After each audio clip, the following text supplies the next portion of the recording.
Over the last decade, Toowoomba has welcomed a large number of migrants and refugees, and the region has thrived. Today, I'm visiting a community garden that's a lot more than just a space to grow crops.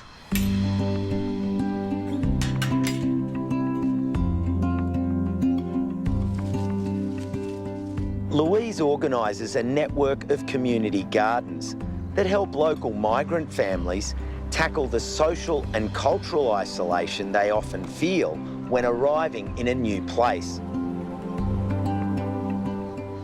Initially, it's about creating a safe place where people can reconnect with their plants, their plant foods, feel connected, feel safe, and start to build a sense of hope for the future.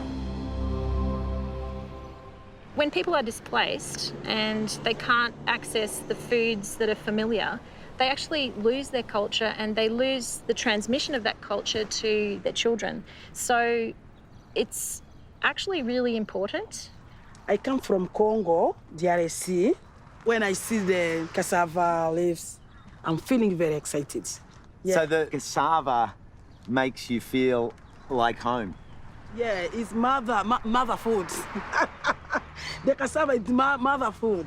When I come in Australia, I lost my food. So when I come here, I find the land and the food coming growing.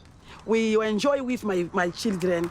I'm feeling very excited to eat the food with my family. So where did the project begin?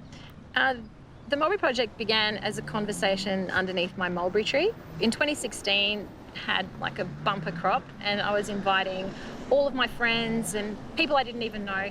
And one day there was Shadrach who came, who I'd never met before, and he'd only recently arrived from the Congo. And he said, "Louise, you've got all this land, you're not growing anything." He said, "We really miss our vegetables. Could we grow some vegetables here?" So that's how it happened. With the work of a few local families, Louise's backyard was transformed into a hugely productive community garden. The project outgrew her place and has now expanded across 3 sites. This one, at a community hub in the city, was just a patch of grass less than a year ago.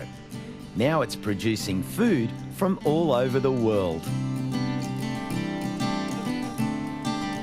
I really like in the garden. I am love in the garden. I am coming every Friday here in the garden. Really like I am garden. And what are some of the things you're growing here that are connected to home for you? This one name in Bamia, my country in Pakistan. Many people this one use the vegetable and really nice.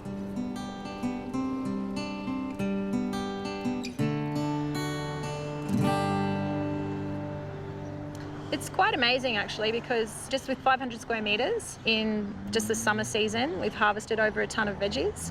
So that's makes you think again, because 500 square metres is like a suburban block. So really you can produce a lot of food and very diverse foods in a small space. I'm from Congo, the refugee Rwanda. Yeah, this is my daughter. When you come to Africa, I need the food from my country. That's why I came here to plant this one. It's the African eggplant. Yeah, I like it. Many of the migrants involved in the project have a farming or agricultural background in their home countries. So settling in rural areas like Toowoomba gives an opportunity for at least one aspect of life to have some familiarity. So when did you first come to Australia? Actually, like 4 months before. Yeah, we're new to Australia. So gardening is a part of your life? Yeah, I love gardening actually. This tampala, we call it tampala, and it is red spinach, and this passion fruit. Yeah, we used to eat these leaves as a salad and like slightly roast in the pan with coconut, shredded coconut. It is very tasty. Edible passion fruit leaves. That's really interesting because... Normally people used to eat the fruit only, but it is very, people say, good for cholesterol as well. Yeah. And there are some other plants, spinach, chili, papaya. All these are growing in Sri Lanka as well. How special is it for you Yeah. to grow the growing plants? the plant here. Yeah. Yeah. I don't feel like I'm in a different country because I can see all plants. It goes without saying that spending time in gardens like this makes me happy. And it's incredible to witness the resilience of people who have travelled across the world to make Australia their new home. And be reminded that the need to tend the soil, grow food, and share it with community is universal.